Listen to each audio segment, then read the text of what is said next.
The massive crystal towers of Nexus Prime stretched into the purple sky like frozen lightning.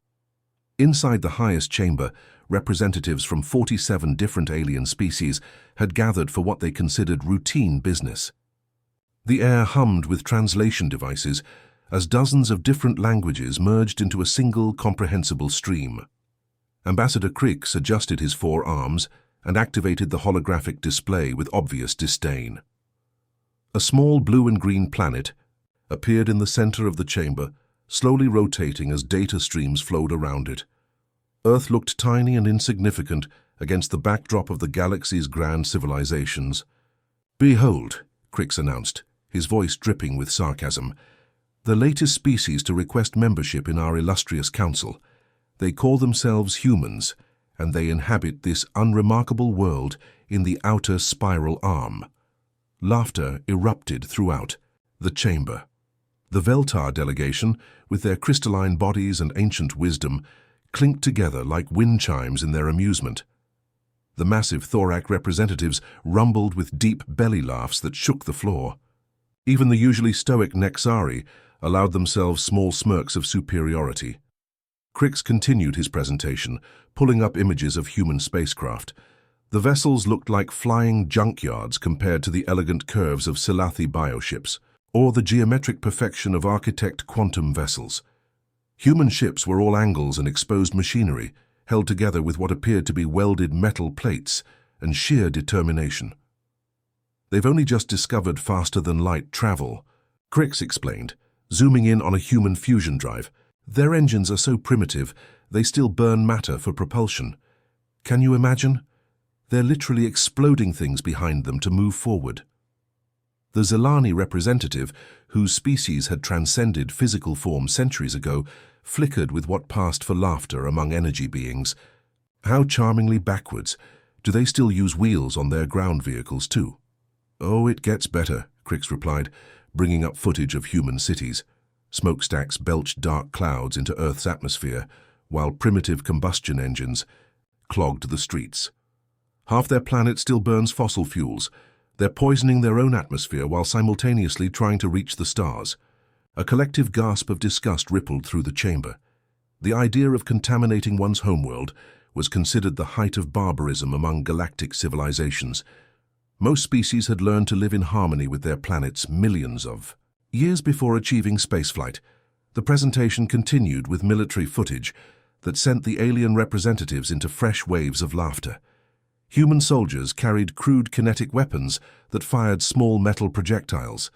Their vehicles rolled on treads or wheels instead of floating gracefully above the ground. Their aircraft required wings to stay airborne like primitive flying creatures. "They still fight wars," Crix announced, as if this was the ultimate punchline. Not philosophical debates or economic competitions, but actual physical conflicts, where they try to kill each other with explosives and bullets. The chamber fell into stunned silence before erupting in the loudest laughter yet. War was something most species had abandoned before they even invented agriculture. The concept of intelligent beings actually trying to murder each other over resources or territory was almost incomprehensible to the advanced civilizations. Ambassador Yeath of the Ethereal Collective raised a translucent hand. Surely they must have some redeeming qualities, some unique art or philosophy to offer the galaxy. Crix scrolled through more data. Their primary forms of entertainment involve watching other humans engage in mock combat or chase balls around marked fields. Their art consists mainly of applying colored liquids to flat surfaces. Their philosophy— He paused dramatically. "Well, they can't even agree on whether their various invisible sky gods exist or not." The mockery continued for hours. Every aspect of human civilization was dissected and ridiculed. Their short lifespans, their biological fragility, their need for a narrow range of atmospheric conditions to survive. The aliens found it hilarious that humans required protective suits to survive in space, unlike species like the Voidborn who thrived in the vacuum. As the session drew to a close, the Council faced the question of what to do with humanity's application. Some suggested rejecting it outright, while others proposed ignoring Earth entirely until the humans either evolved or destroyed themselves. Finally, Crix called for a vote. All in favor of granting these humans protectorate status? The designation was barely above recognition as a sentient species, typically reserved for civilizations that might achieve true spaceflight in another 1,000 years or so. The vote was unanimous. Every species agreed that humanity posed absolutely no threat to the established galactic order. They were too primitive, too fractured, and too focused on their own petty conflicts to ever amount to anything significant. As the council members filed out of the crystal chamber, still chuckling about the amusing primitive species from the outer rim, none of them noticed the subtle energy signature of a human probe that had been quietly observing their entire session from the edge of the system. The galaxy had made its first mistake about humanity. It would not be their last. The first human ship appeared on the edge of Veltar space on a quiet Tuesday morning. The patrol vessel, Serenity's Edge, detected the crude fusion signature long before the battered human craft limped into sensor range. Captain Zethvar couldn't believe what he was seeing through his viewport. The human ship looked like it had been assembled in someone's garage. Mismatched hull plates were welded together at odd angles, and what appeared to be spare parts jutted out from various sections. Black scorch marks covered half the vessel, and at least 3 different types of metal had been used in its construction. It was a miracle the thing could even hold atmosphere, let alone travel between stars. "This should be easy," Zethvar muttered to his crew. "Probably some lost explorer who got turned around. We'll escort them back to their territory and file a report." But when the Veltar patrol hailed the human vessel, they didn't get the confused apologies they expected. Instead, a calm voice responded in surprisingly clear galactic standard. "This is Captain Park Tae-ho of the Earth vessel New Horizon. We're conducting peaceful exploration and establishing trade relations. Please direct us to your nearest administrative center." Zethvar blinked his 6 eyes in confusion. "Unknown vessel, you're in restricted Veltar space. Prepare to be escorted back to your point of origin." "Negative," came the reply. "We have every right to be here under galactic maritime law. These systems are unclaimed territory according to the Nexus Accords." The Veltar captain felt his calm demeanor slip. This primitive species was quoting galactic law at him. "Unknown vessel, comply immediately or face the consequences." What happened next shocked Zethvar to his core. Instead of surrendering, the battered human ship began evasive maneuvers that defied everything he knew about primitive technology. The crude vessel twisted and rolled through space with an agility that seemed impossible given its design. When Zethvar fired warning shots across its bow, the humans fired back. Their weapons were indeed primitive projectile cannons, but they were accurate and persistent. More importantly, when the Veltar patrol's energy beams struck the human ship, it didn't explode or surrender. Pieces of hull plating flew off, systems sparked and failed, but the vessel kept fighting. The humans had apparently built their ship to survive damage rather than avoid it. The engagement lasted 3 hours. By the end, both ships were heavily damaged, but the human vessel was still operational, while the Serenity's Edge was venting atmosphere from multiple hull breaches. Zethvar was forced to withdraw, something that had never happened in 2 decades of dealing with primitive species. Similar incidents began occurring across the galaxy. Human ships appeared in dozens of systems, always in areas that were technically unclaimed, but had been considered buffer zones between major civilizations. The aliens initially assumed these were isolated incidents, random explorers who had gotten lucky. Admiral Voss of the Nexus Defense Fleet started receiving reports that painted a different picture. His intelligence officers spread holographic displays across his command table, showing human expansion routes that formed clear patterns. These weren't random explorers. This was organized expansion. "Admiral," his aide reported, "we now have confirmed human colonies in 17 systems. They're not just passing through, they're staying." Voss examined the data with growing alarm. The humans had established settlements on worlds that most species considered uninhabitable, planets with gravity fields that would crush a Veltar, atmospheres toxic to Silathy, radiation levels that would kill Nexari within hours. Yet somehow humans were not just surviving on these worlds, they were thriving. "How is this possible?" Voss demanded. Our experts said these beings could barely survive outside their homeworld's narrow environmental range. His science officer, a brilliant thorac named Grix, pulled up biological data. Admiral, we may have misunderstood human physiology. They appear to be far more adaptable than we initially believed. Their bodies can function in conditions that would be lethal to most species. The first major confrontation came when human colonists established a settlement on Kappa Centauri 7th, a world that the hegemony had been planning to terraform for their own use in a few centuries. When hegemony forces arrived to remove the unauthorized colony, they expected to find a small outpost of primitive refugees. Instead, they found a thriving settlement of 10,000 humans who had somehow made the hostile world livable using nothing but determination and improvised technology. The colony's leader, engineer Lee Soo-jin, met the hegemony delegation at the makeshift spaceport she had carved out of solid rock. "You need to leave," the hegemony commander announced. "This world is designated for future hegemony expansion." Lee crossed her arms and smiled. "Show me the filed claim. Show me the development permit. Show me anything that proves legal ownership of this system," the commander sputtered. The hegemony had never needed to file claims on worlds they couldn't use immediately. The concept of another species wanting to live on such a hostile planet had never occurred to them. "This world is uninhabitable," the commander insisted. "No intelligent species could survive here." "Then I guess we're not intelligent," Lee replied, "but we're staying anyway." When the hegemony tried to force the issue, they discovered that human colonists fought with the same stubborn persistence as their spaceships. They didn't retreat when outgunned. They didn't surrender when surrounded. They used improvised weapons, guerrilla tactics, and showed a disturbing willingness to sacrifice everything to protect their homes. Admiral Voss read the reports with growing unease. Every encounter with humans revealed new capabilities that contradicted their initial assessment.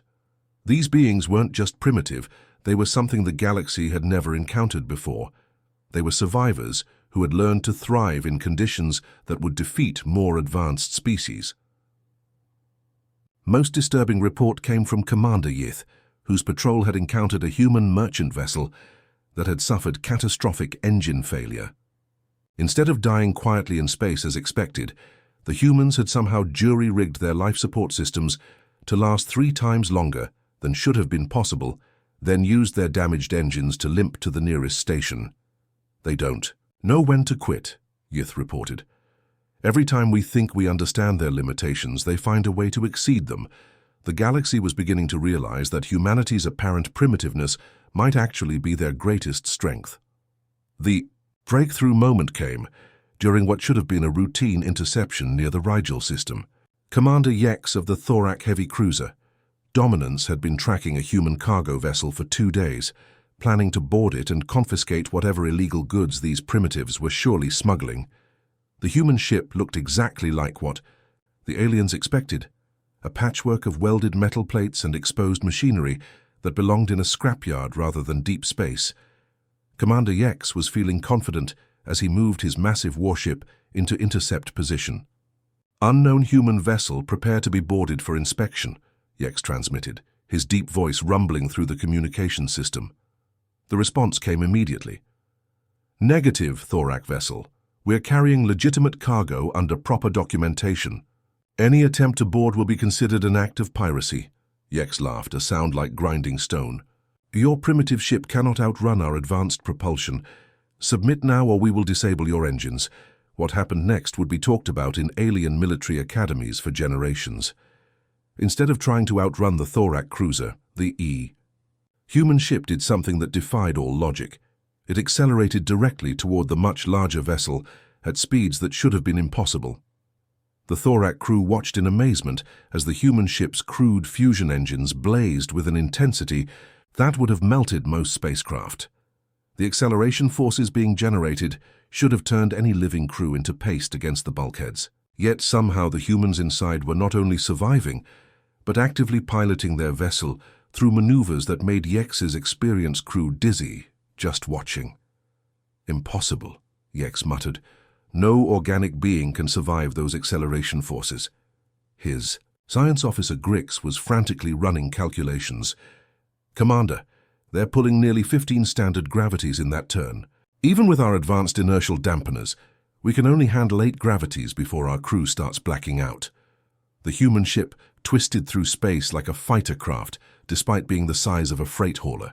It performed barrel rolls and sudden direction changes that would have liquefied the internal organs of any known alien species.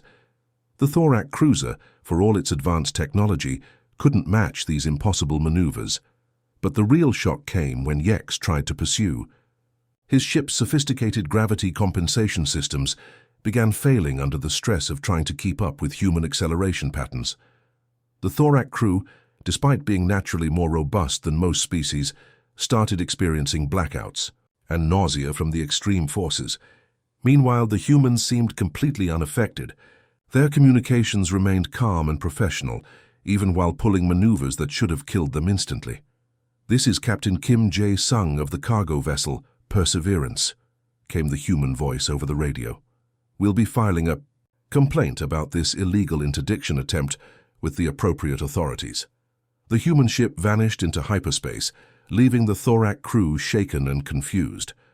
Commander Yex immediately transmitted his report to Fleet Headquarters, but he wasn't sure anyone would believe what he had witnessed. Similar reports began flooding in from across the galaxy. Alien patrol ships found themselves unable to keep up with human vessels that should have been sitting ducks. The crude fusion drives that had been mocked by the Galactic Council were proving capable of accelerations that put advanced alien technology to shame. The revelation went far beyond just their ships. Intelligence officers studying human expansion patterns discovered something that defied everything. They thought they knew about habitability requirements. The humans weren't just colonizing the pleasant garden worlds that most species preferred. They were actively seeking out the most hostile environments they could find. On Kepler 442c, a world with 3 times Earth's gravity, human colonists were not just surviving but building thriving cities. The crushing weight that would flatten most aliens into pancakes was apparently just a mild inconvenience to humans. They moved around normally, worked full days, and even engaged in recreational activities under conditions that would kill other species in minutes. Agent Vexhai of Galactic Intelligence infiltrated one of these high-gravity colonies using advanced exoskeleton technology just to survive the crushing environment. What she found horrified her. Human children were playing games in the colony's central plaza, laughing and running around under gravitational forces that were making her reinforced. Bones creak even with mechanical assistance. "It's not natural," she reported back to her superiors. "These beings have adapted to conditions that should be lethal. They're not just surviving, they're enjoying themselves." The reports kept getting stranger. On Proxima Centauri b, humans had established a mining operation on a world constantly bombarded by lethal radiation from its red dwarf star. The radiation levels were high enough to kill most known species within hours, yet humans worked 8-hour shifts with minimal protection. Dr. Song Min-ho, the colony's chief medical officer, explained to a visiting alien delegation how they managed it. "We've developed some basic radiation treatments and genetic therapies, but honestly, humans are pretty tough to begin with. Our ancestors survived ice ages, plagues, and asteroid impacts. A little radiation is manageable." The aliens listening to this explanation felt their understanding of biology crumble. Species typically required millions of years of evolution to adapt to such extreme conditions. Humans were doing it in decades through nothing but determination and crude medical technology. But the most shocking discovery came on Wolf 359b, a world with an atmosphere so toxic it could dissolve most known materials. The planet's air was a cocktail of sulfuric acid, methane, and compounds that didn't even have names in most alien languages. It was the kind of world that advanced civilizations used for chemical weapons testing. Humans had built a city there. Captain Lee Dong-min of the survey vessel Pioneer transmitted regular reports back to Earth about the colony's progress. "The atmospheric processes are working better than expected," he reported. "We should have breathable air in the dome. Sections within 6 months. Until then, the filter masks are working fine." Filter masks. The humans were surviving on one of the most toxic worlds in known space, using equipment that barely qualified as primitive by galactic standards. They weren't using advanced environmental suits or sealed habitats. They were essentially holding their breath and getting on with their work. The final piece of the puzzle came when xenobiologists studying human physiology realized what made them so different. While most intelligent species had evolved on worlds with stable, comfortable conditions, humans came from a planet that had tried to kill them for millions of years. Earth was a death world by galactic standards. Its weather systems were violently unpredictable. Its geological activity was constantly reshaping the surface, and its biological environment was filled with predators, parasites, and pathogens that had spent eons learning to kill anything that moved. Humans hadn't just survived this environment, they had conquered it so thoroughly that they found it boring. Every impossible world the aliens discovered was just another version of the challenges humanity had already overcome on their homeworld. The galaxy was beginning to understand that they hadn't encountered a primitive species. They had encountered apex predators from a world that made their worst nightmares look like vacation destinations, and those apex predators were spreading. The hegemony had endured enough. For months, reports had flooded in about human expansion into territories they considered their future domain. These primitive beings were establishing colonies on worlds that belonged to more advanced civilizations, disrupting trade routes, and worst of all, showing no proper respect for the established galactic order. Fleet Admiral Korthax stood before the massive view screen in his command ship, watching the assembled might of the hegemony's first fleet. 200 vessels stretched across space, in perfect formation. Heavy battle cruisers with plasma cannons that could crack moons, sleek destroyers equipped with quantum torpedoes, and support ships carrying enough firepower to sterilize entire star systems. "This will be a quick demonstration," Korthax announced to his assembled captains during the final briefing. "We show these humans the consequences of defying superior civilizations. They surrender their illegal colonies, and we return home in time for the victory celebration." The First Fleet's intelligence suggested they would face maybe 30 human ships scattered across 3 systems. Primitive vessels cobbled together from scrap metal, crewed by beings who had barely learned to leave their homeworld. It would be less a battle than a cleanup operation. But when the hegemony fleet dropped out of hyperspace at the edge of the Kepler system, they found something that made Admiral Korthax question his own senses. The humans weren't scattered or hiding. They were waiting in formation, organized into battle groups that suggested they actually understood military tactics. "How many ships?" Korthax demanded. His sensor officer's voice cracked slightly. "Admiral, I count over 100. Human vessels, they're arranged in defensive formations around the colony worlds." The human fleet looked exactly like the intelligence reports had described. Ugly, asymmetrical ships that appeared to be held together with determination and spare parts. But there were far more of them than anyone had expected, and they showed no signs of retreat or surrender. Commander Park So-young watched the alien fleet from the bridge of the human battleship, Indomitable. The massive hegemony vessels were beautiful in their own way, all smooth curves and elegant weapon arrays. They looked like works of art compared to the brutally functional human ships surrounding her. "All vessels, this is Commander Park," she broadcast on the fleet frequency. "Remember, we're not trying to win a pretty fight, we're trying to survive one. Use every advantage our ships give us." The first exchange of fire revealed just how different human military thinking was from the rest of the galaxy. When hegemony plasma cannons lit up space with deadly energy beams, human ships didn't try to avoid them with graceful, evasive maneuvers. Instead, they angled their hulls to take the hits on their most heavily armored sections and kept advancing. Human vessels that should have been destroyed by direct hits kept fighting with gaping holes in their hulls. Their crude armor plating might not have been elegant, but it was thick and designed to absorb punishment. More importantly, human ships were built with redundant systems throughout. When one engine failed, 3 others kept working.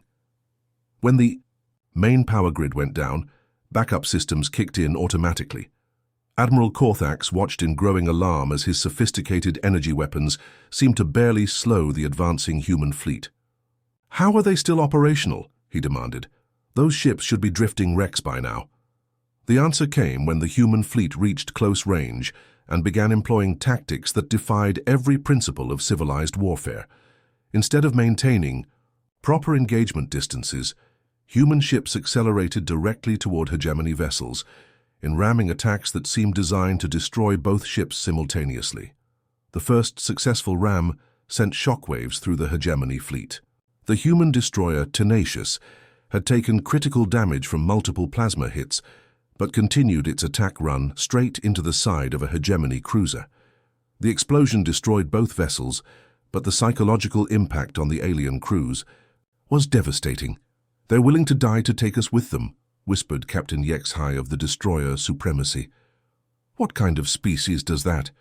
The ground battles were even more disturbing for the hegemony forces. When they deployed troops to capture human colonies, they expected to fight in controlled environments with proper atmospheric conditions and reasonable gravity. Instead, they found themselves engaging human forces in conditions that pushed their equipment to its limits. On Kepler 442c, hegemony assault troops in powered armor found themselves struggling against the crushing gravity, while human soldiers moved around normally in basic protective gear. The aliens could barely lift their weapons, while humans sprinted between cover positions and returned fire with devastating accuracy. Lieutenant Kim Min-ho led a defense force on Wolf 3559b, where the toxic atmosphere required hegemony troops to wear full environmental suits that limited their mobility and vision. The humans fought with simple filter masks and light body armor, giving them enormous advantages in speed and maneuverability. "Command, this is Ground Team 7, reported one hegemony officer, his voice strained through his suit's communication system. "The humans are using the environment as a weapon. They're fighting in conditions that are killing our equipment." But the most shocking failure came when the hegemony deployed their most advanced weapons systems, bioweapons that had devastated. Other species had no effect on humans, who seemed to carry immunity to diseases that didn't even exist on their homeworld.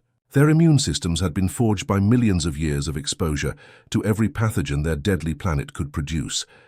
Psionic attacks, which could paralyze most intelligent species by overwhelming their minds, simply bounced off human consciousness like water off stone. Human brains generated so much chaotic neural activity that telepathic species found them painful to even observe, let alone control. "Their minds are like storms," reported the hegemony's chief psionicist. "I can't establish any mental contact. It's as if their thoughts are protected by pure chaos."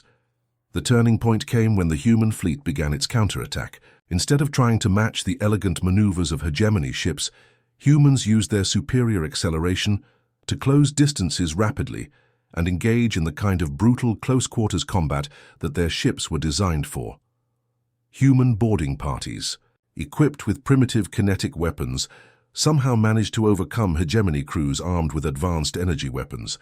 The aliens discovered that in confined spaces, simple projectile weapons could be more effective than sophisticated plasma rifles, especially when wielded by beings who had spent their entire evolutionary history learning to kill things in close combat. Admiral Korthax found himself in the impossible position of ordering a retreat. The First Fleet, pride of the hegemony military, was being systematically destroyed by a species they had dismissed as barely sentient primitives. Lieutenant Kim Min-ho transmitted the final assessment as hegemony forces withdrew from the Kepler system. They came here expecting to fight primitives. Instead, they encountered a species that has been at war with its own planet for millions of years. Every challenge they thought would defeat us was just Tuesday for humanity. Within 6 months, human expansion fleets were advancing toward core hegemony systems. The galaxy's most powerful military force had not just been defeated by humans, they had been outfought, outmaneuvered, and completely outclassed by beings who treated interstellar warfare like just another survival challenge. The message was, spreading throughout known space, humanity wasn't just another primitive species. They were something the galaxy had never encountered before, apex predators who brought the survival instincts of a death world to every battle they fought. And they were winning. The emergency alarms echoed through the crystal towers of Nexus Prime as sensors detected the massive energy signatures approaching the system. Council security forces scrambled to their positions, but everyone knew it was far too late for military solutions. The humans had arrived at the heart of galactic civilization, and they had come in force. Admiral Vex Turin of the Nexus Defense Fleet watched his displays with a mixture of awe and terror. The human fleet dropping out of hyperspace bore little resemblance to the crude vessels that had first appeared at the galaxy's borders 2 years ago. These ships were still unmistakably human in design, brutal, angular, and built like flying fortresses, but they incorporated technology that made his own advanced vessels look obsolete. "Count?" he asked his sensor operator, though he wasn't sure he wanted to know the answer. 347 vessels, Admiral, ranging from destroyer class to... So some of these ships are larger than our dreadnoughts. The human fleet arranged itself in a perfect sphere around Nexus Prime, maintaining a respectful distance, but making it clear that escape was impossible. They weren't attacking, but the threat was unmistakable. Every weapon in known space was now pointed at the galaxy's capital world. Ambassador Crick stood in the council chambers, his forearms trembling as he watched the tactical displays. These weren't the same ramshackle vessels he had mocked 18 months ago. The human ships gleamed with captured hegemony plasma cannons, Veltar shield generators, and thorac armor plating. But underneath all the alien technology, they remained fundamentally human, overbuilt, redundant, and designed to survive anything the galaxy could throw at them. "How did they advance so quickly?" whispered the Ethereal Collective's representative. "Their technology was centuries behind ours." The answer became clear as intelligence reports flooded in from across the galaxy. Humans hadn't just been fighting. They had been learning. Every battle with alien forces had been a classroom where they studied their enemy's technology, tactics, and weaknesses. What had seemed like primitive stubbornness was actually systematic adaptation. When they captured hegemony vessels, they didn't just reverse engineer the weapons, they improved them. Human modifications to alien plasma cannons increased their firing rate by 40%, while reducing power consumption. Their versions of Veltar shields were more resistant to overload and could be repaired in the field using basic tools. The most disturbing reports came from liberated alien prisoners of war. The humans hadn't tortured or executed their captives, as expected. Instead, they had treated them with professional courtesy, while asking detailed questions about galactic history, technology, and politics. They had been conducting research, gathering intelligence on every species they might encounter. Captain Lee Dong-min of the survey vessel Pioneer had spent the past year visiting alien worlds not as a conqueror, but as a student. He learned their languages, studied their cultures, and most importantly, identified their weaknesses. Every species in the galaxy had grown soft during centuries of peace and prosperity. They had forgotten what it meant to fight for survival. The council chamber fell silent as Ambassador Choi Ji-hoon entered through the main doors. He walked with the confident stride of someone who held all the cards, no longer the humble petitioner who had first approached the council 2 years ago. His simple black uniform stood out starkly against the elaborate robes and exotic forms of the alien representatives. "Honored members of the Galactic Council," Choi began, his voice carrying clearly through the chamber's acoustics. "I come before you today not to request membership, but to inform you of humanity's place in this galaxy." The transformation in his tone was unmistakable. Where once there had been deference and hope for acceptance, now there was quiet authority backed by overwhelming force.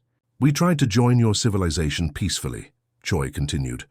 "We filled out your forms, followed your protocols, and waited patiently for recognition. You responded with laughter and contempt."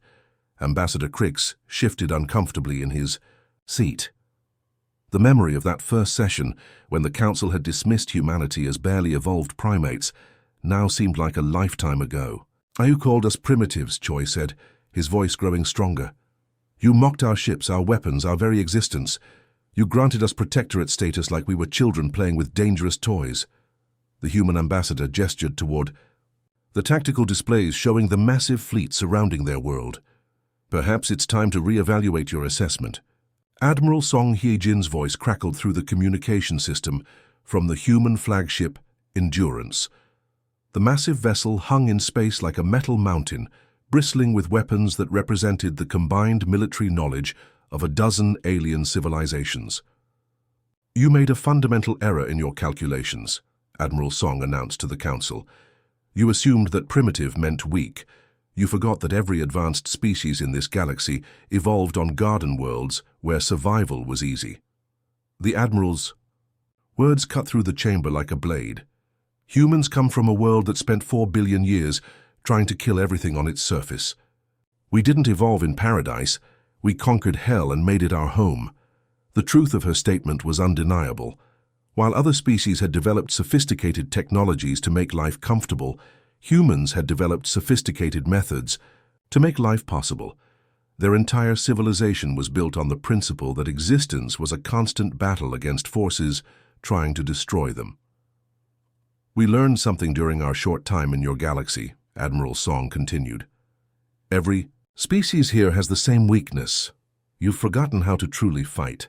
You wage war like it's a game with rules and honor. We wage war like our species depends on it, because for us it always has." Council members began murmuring among themselves, fear replacing their earlier arrogance. The reports from the hegemony defeat were fresh in everyone's minds. An entire fleet destroyed by beings they had considered barely sentient. Ambassador Choi raised his hand for silence.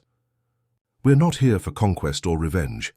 Despite your treatment of us, we prefer cooperation to conflict, but we will no longer accept being treated as inferiors by species who have never faced true adversity." He activated a holographic display, showing human colonies scattered across the galaxy. Worlds that had been written off as uninhabitable now glowed with the lights of thriving cities. Humans had turned the galaxy's worst environments into their greatest strengths. "We claim the right to exist in this galaxy on our own terms," Choi declared. "We will colonize the worlds you consider worthless. We will trade with any species. That deals with us fairly.